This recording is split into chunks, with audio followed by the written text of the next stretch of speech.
Hey, what's up everyone? This is MusicTechHelpGuy and welcome to part 59 of my ultimate guide to Logic Pro. In this video, we're going to take a look at the Scripter MIDI FX plugin. And the Scripter is special because what this plugin does is it allows you to use JavaScript to create your own MIDI scripts. You can essentially make your own MIDI processing scripter presets. That functionality of the scripter is way outside of my level of understanding. I don't know really anything about coding or coding with JavaScript. So what I'm going to do is I'm actually going to go through my favorite presets in the scripter. I'm not going to go through all of them, but some of these are really useful presets. But if you do know a thing or two about JavaScript and programming, there are some tutorial scripts down here that you can use as sort of a starting point. So again, I'm mainly just going to go through the most helpful presets in the scripter, and there are some really cool and helpful presets in here. But before I get into the tutorial, I want to quickly tell you about the sponsor of today's video, Boombox. Boombox.io is the ultimate collaboration tool and file storage tool for musicians, songwriters, bands, artists, and music producers. You can upload audio files one at a time or batch upload for sharing stems and multi-tracks. Invite collaborators who can then leave time-stamped feedback on your tracks. I use it for things like production notes and mix revisions. If you're thinking about giving Dropbox the boot, head over to boombox.io and sign up today to get 4 GB of free storage. Okay, so I've got Scripter loaded up on a track here. Let's take a look at some of these starting presets. By default, the default preset will look like this, and it'll give you the script editor. The script editor doesn't need to be open, but if you do want to open it again, you can just click Open Script in Editor, and it'll open it back up. So just like all of the other MIDI effects presets, you can click at the menu at the top, and you can select a preset. So Channel Filter is actually a very simple, easy to use preset. Basically what this does is it takes incoming MIDI data and sends it to a specific MIDI channel. So if you have MIDI data on the track and it needs to go to a specific MIDI channel inside of your software instrument, you can do that. So if you want the MIDI data to only go to channel 7, you could do that. And this is also helpful when you're working with hardware synthesizers, where maybe you have multiple channels available on the hardware synth and you have different MIDI regions that need to be routed to different channels on a single hardware synth. If you like building your own acoustic drum patterns and beats with MIDI and the Drum Kit Designer, you'll really like this next one. So the next one I want to show you is Drum Kit Designer Embellishments. So what this does is it will embellish certain notes in the Drum Kit Designer, in particular, various different snare playing techniques, crash cymbals, and toms. So this allows you to add things like flams, rolls, buzz rolls, drag rolls, cymbal rolls, tom rolls, etc. So what you do is you load up the preset, and there's 1 octave of notes here, and it asks you what octave do you want these notes to be mapped to. So you could say you want this in like the negative octave, or you could have it higher up. I'll just keep it on the 3rd octave.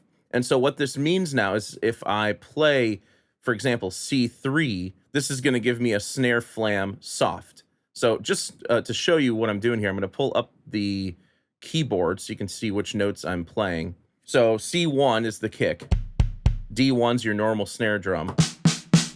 If I bump up my octave to C3, I'm going to get a little soft snare flam. There's another snare flam on C sharp 3. There's a hard flam on D3. So with this scripter preset loaded up, this sort of extends the range of the Drum Kit Designer kit with some additional playing styles and techniques. So here in my drum pattern, it's all just single strokes. Let's see if we can find a few spots to add in some of these embellishments.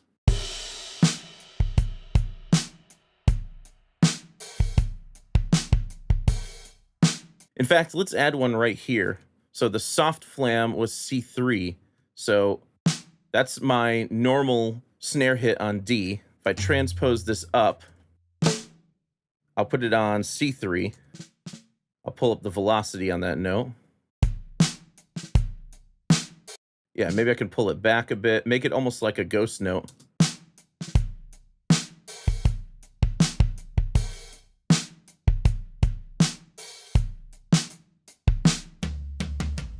So maybe this note I want to be a hard flam. So I'll put this up on D3. So I'll shift option up again.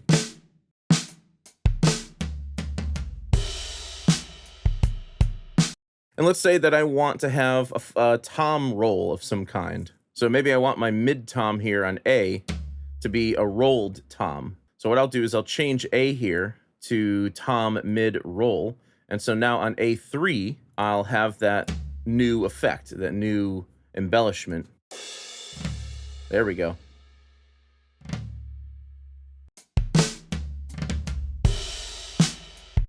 And maybe what I'll do instead is I'll keep that note there and I'll add one here.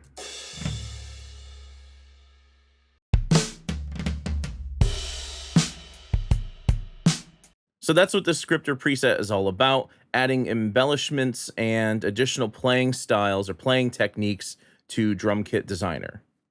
There's also a Drum Kit Designer Remapper preset, and what this does is it allows you to remap the notes for each of the kit pieces inside of Drum Kit Designer. So for example, if you wanted your kick drum to be on B0 instead of C1, you could do that. So now when I play B0, that's what triggers the kick drum, and C1 no longer triggers the kick.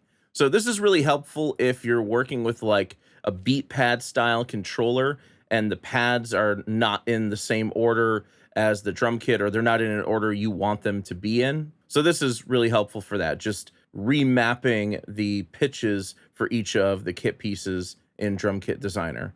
One other one I'll point out here, I'm not really going to demonstrate it, but this is the Drum Kit Designer V-Drum compatibility. I believe what this does is it allows you to hook up your Roland V-Drum electronic drum kit over MIDI, and then instead of triggering the sounds on the V-Drum module, you can trigger sounds in Drum Kit Designer instead. One of these days I'll get around to demonstrating this. I've just got to get my hands on a V-Drum kit to demonstrate this. So if you're into like probability sequencing or random MIDI note generators or generative music, you're really going to like this next one. So this next one is called the Drum Probability Sequencer, and it can actually be used for things other than drums, but I'll show you how to use it with drums first. So essentially what this is it's a 16-step sequencer that has 4 voices. So you see voice 1 on and off, so it just turns the voice on or off. Voice 1 note, so this just defines what note is going to be triggered. You can adjust the velocity. You can make the velocity follow this slider, or you can make the velocity follow the step level of each step. And then each one of these sliders, voice 1, step 1 through 16 probability, this assigns the probability that that note will be generated. So if you have 100% probability, that means that that note is always going to be generated. Each one of these sliders is like a 16th note. So for example, what I could do is I could load up a drum instrument of some kind. And let's say I want to trigger the kick, the snare, the tom, and the hi-hat. So this, if I'm following the GM drum map, would be C1, D1, A1, and then F sharp 1 for the hi-hat. Now, a few of these voices are already assigned in this exact same way. So I've got voice 1 on C1, voice 2 is on D1, so that's the snare. Voice 3 is on F sharp 1, so that's the hi-hat. And then for voice 4, I'll change this from A sharp to A, so A1, so that's the tom.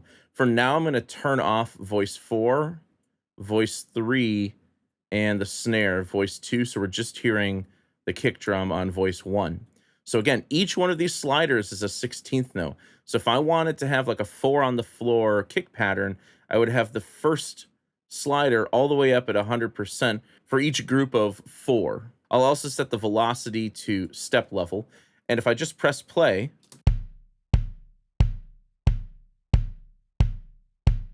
you'll see that the probability sequencer is triggering those notes to play back. Now, if I wanted a little extra 16th note at the end here, I could do that. Again, I set the probability here, so there's a 55% chance that this note will play.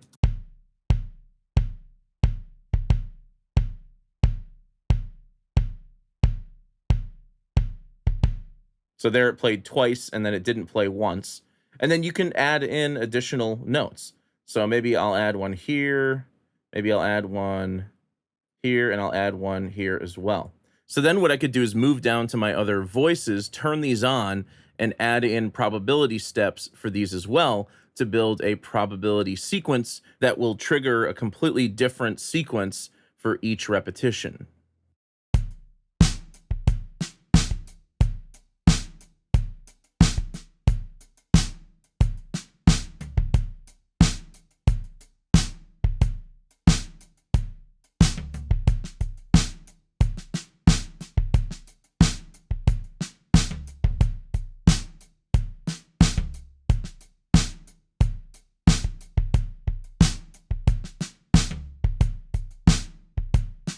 Okay, so I've generated a drum pattern using the drum probability sequencer, but let me show you another thing I love using this for. You don't have to use this with drums. So what I have here is another drum probability sequencer that I've already programmed in advance using the notes F4, G3, E3, and A3.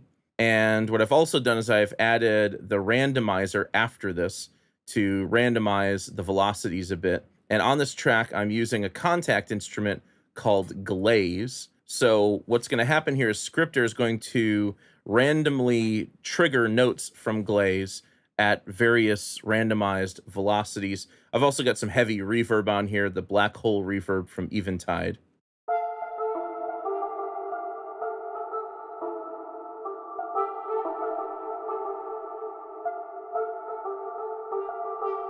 So you can use this to create generative random music that's probability based.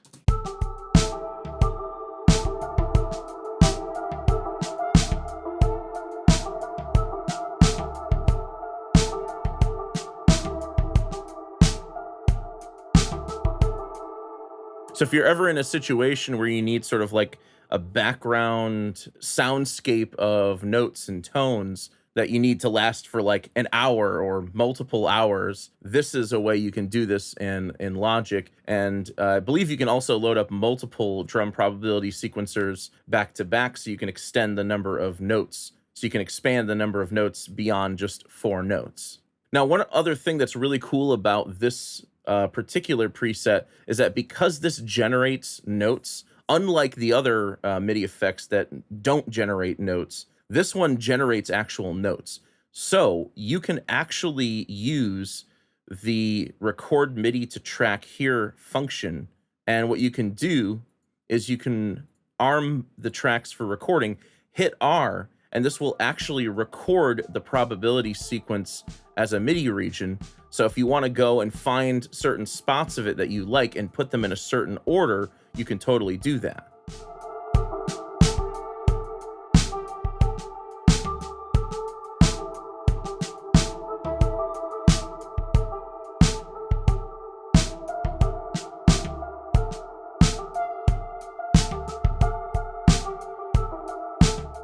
All right, next up is the Guitar Strummer preset. This one's great if you're working with MIDI guitars and maybe you're just laying down a demo and you don't feel like recording the guitar parts yourself, or maybe you don't play guitar and you just need something there as a placeholder until you can get a real guitar player in to play on your project. Now, the Guitar Strummer doesn't really create like really hyper realistic strumming patterns, but it does create pretty realistic sounding basic strum patterns. And what I actually find it even more helpful for is the arpeggio feature. But first, let's talk about the strum pattern. So when you load this up, the first thing you actually want to do is you want to decide what chords you're going to have assigned. So right now, by default, this is in C major or A minor. So for example, the note C is a C major chord. A is A minor. F is F major. G is G major. And so forth and so on. So you only have to play individual notes when you use this preset, and the Guitar Strummer will extrapolate that chord for you, and you can change any of these chords to any chord you like. The keyboard split point is the point where the keyboard switches from chords to regular notes again. So anything higher than B2 is just going to play regular notes. Okay, so if you put this in strum mode, there are multiple different strum directions. So you can always have your strums strum down or strum up. Now it's kind of hard to hear that that's a down strum because the strum division is very short. So if I pull this back a bit,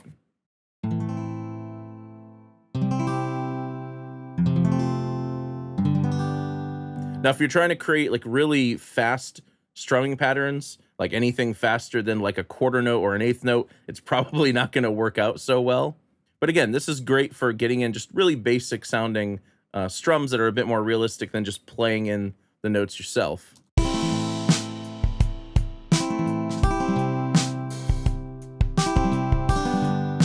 So that's up strums. You can also alternate these.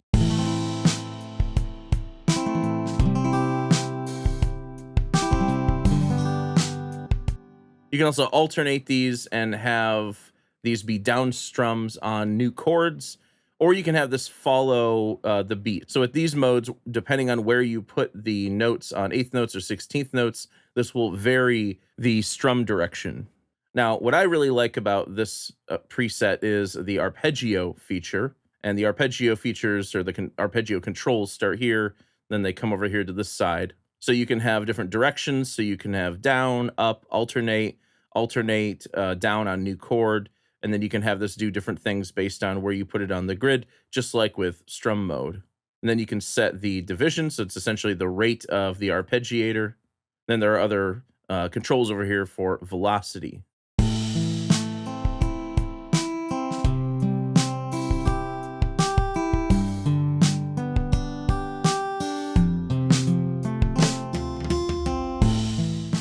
And you don't have to use this just for guitar either. I've chosen an acoustic guitar preset from the library, but you could just as easily swap this out for any other instrument in Logic. For example, maybe I'll pull up Sculpture here.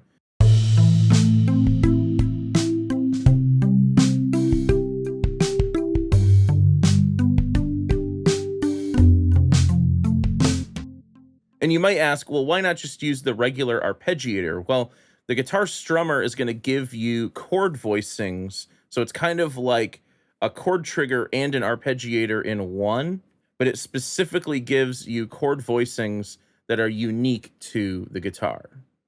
All right, next up is the Harmonizer preset. This one's very simple. So this just takes whatever note you have on input, and you can add up to 2 harmony voices to it. So you can set transposition 1 and transposition 2 here.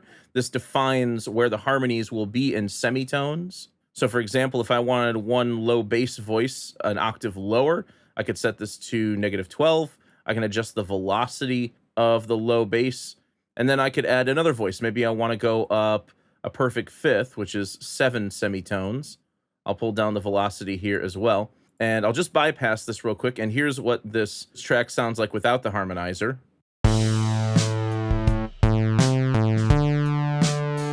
So just kind of like a really boring synth bass sound. And now with the harmonizer in.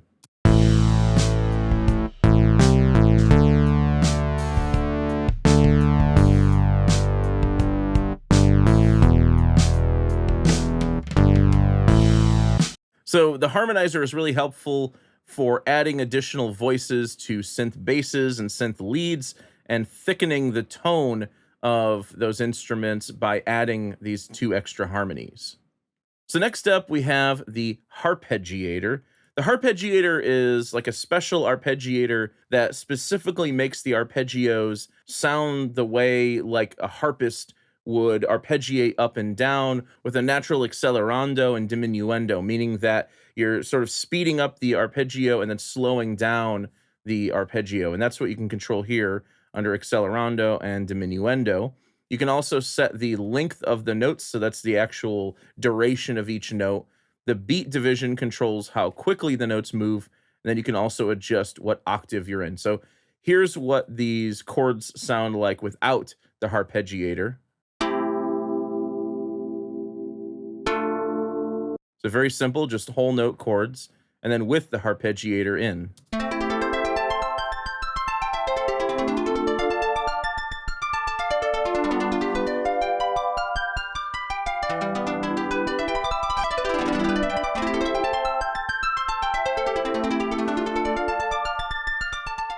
Okay, next up is the MIDI to plugin parameters preset. This is arguably the best preset in the Scripter MIDI FX plugin, in my opinion. I actually did a full tutorial on this preset a little while back, so if you want to go check that out, go subscribe to the channel and search through my videos. Just search up MIDI to plugin parameters, MusicTechHelpGuy, and you'll find it.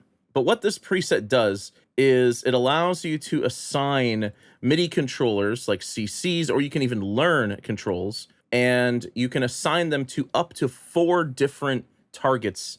So if I want one knob to control 1 to 4 different targets in different software instruments and different effects, you can totally do that. So what I'm going to do here is I'm going to use this preset to assign a MIDI controller, a MIDI CC, to 2 parameters in the ES2, 1 parameter in the tremolo, and 1 parameter in this Valhalla shimmer reverb. And this is a third-party reverb too, so this does work with a lot of third-party instruments and effects. Okay, so let's go ahead and do this. I'm going to click Learn MIDI Input and make sure that the track is record enabled, and then turn a knob or fader on your MIDI controller.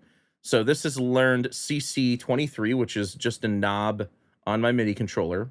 Then what you can do is for target 1 here, you click Learn Plugin Parameter, and you click on the control that you want to learn. So for example, maybe I want to learn the ES2's low pass filter cutoff. Then maybe for the second parameter, I'll learn the FM knob. For target 3, I'll learn the depth of the tremolo. And then for target 4, I'll learn the mix of the reverb. Now when I turn that knob on my MIDI controller, it controls all 4 of these parameters at the same time.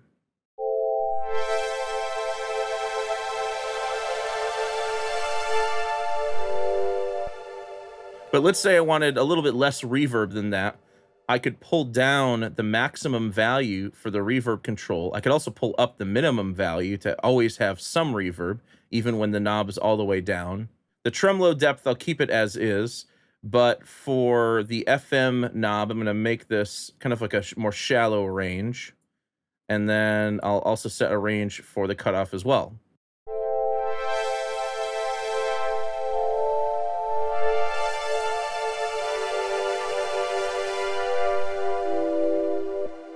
Now, you can also invert controls with this.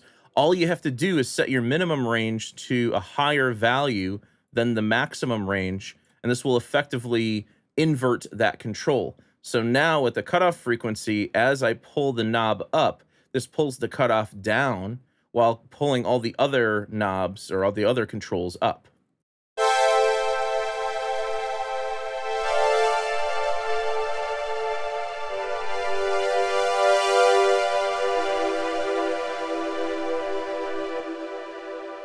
So the MIDI to plugin parameters preset is my absolute favorite preset in the Scripter because it's just insane for creating complex sound design like this, where you can control multiple effects at the same time and also directly control your software instruments, all with a single knob or fader on your MIDI controller. Now, if you want to take this a step further, you can record in your MIDI CC as region-based automation. Now, for this type of automation, you don't need to turn on a live automation mode. All you need to do is arm the track for recording. You want to make sure that your recording settings or your recording preferences are set to merge for cycle off and cycle on. So this will just merge the controller data into the regions. And then just hit R to record and move the knob around to record in the region-based automation.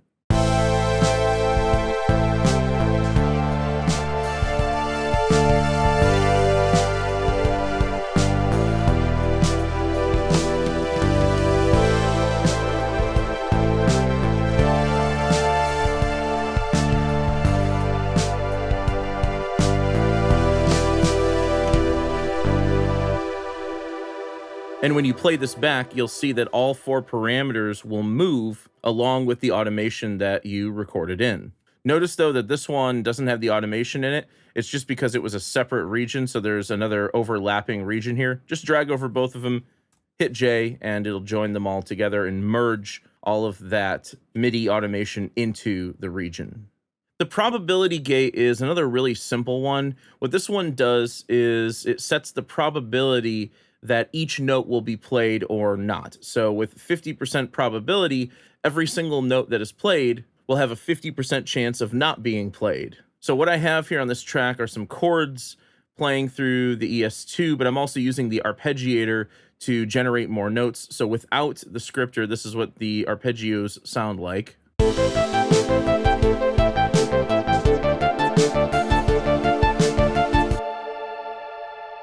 And if I turn on the probability gate, some of these notes will be turned off. Roughly half of them will be turned off.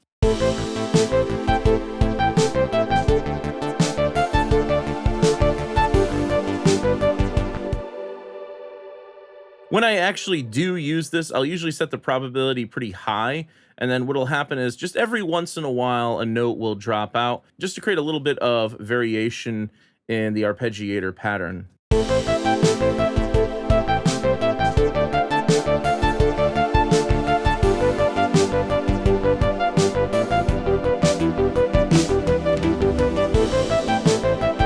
Although it should be said that there's no way to set like a seed like you could with the randomizer, so the effect that you're going to get here is going to be completely random every single time.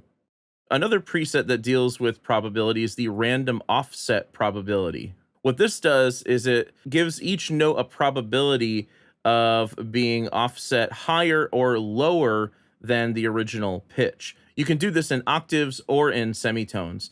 So right now with the default setting, the octave offset range high is up 2 octaves, down 1 octave. Let's do up 1 octave and down 2 octaves.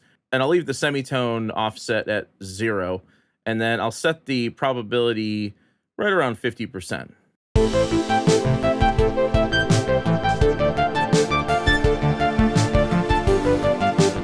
Maybe the 2 octave low range offset is a bit much.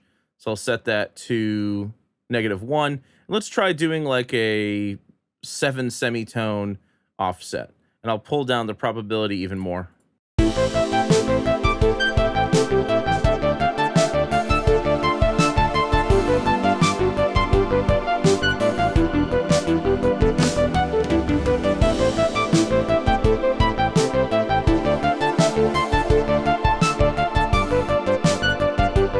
Yeah, that's what I was saying with the semitone offset. Sometimes you end up with intervals that just don't match the key of the song. So that's another one you can play around with. Again, there's no seed to sort of lock in the settings, so you're going to get a completely different result every time. Okay, now this brings us to the last preset. Well, it's actually 2 presets. I want to show you the Stutter and Stutter version 2 presets. Let's start with Stutter version 1. Now, what this does is it stutters each of the notes. It's kind of like a note repeater, but kind of just quick, rapid successions of note repeats. So those are actually just chords, and you can hear that it's adding extra notes. It's adding extra repeats. And you can adjust the stutter setting and the number of repeats here.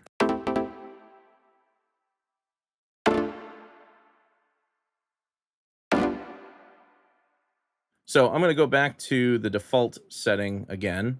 And one thing I like using this is with the arpeggiator, just playing different chords. So each of my chords are going to conform to this rhythm, and then each of those chords are going to get stuttered. So here's without stutter in.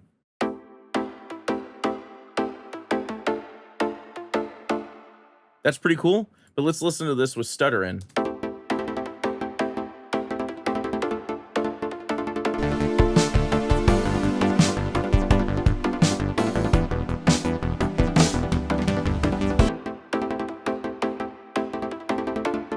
So that's a really cool effect.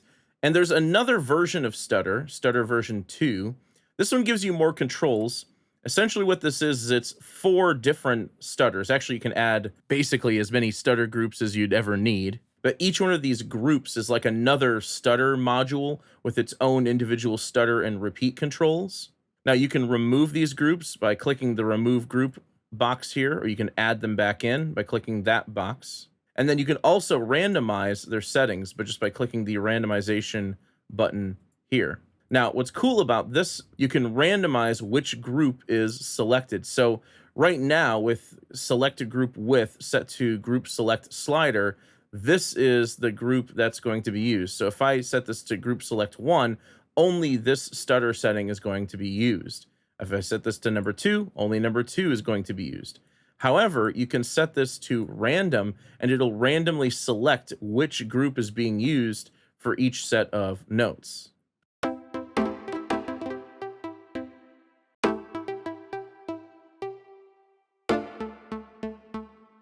And if you don't like that setting, you can try randomizing it.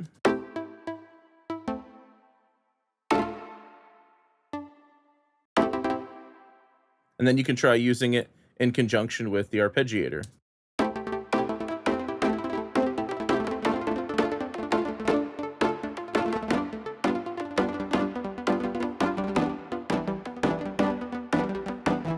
And then if you want the stuttered notes to have lower velocities, you can pull that down. But to be honest, I find the original stutter a bit easier to use and a bit more consistent because there isn't that random element to it where you're choosing different groups to pick from.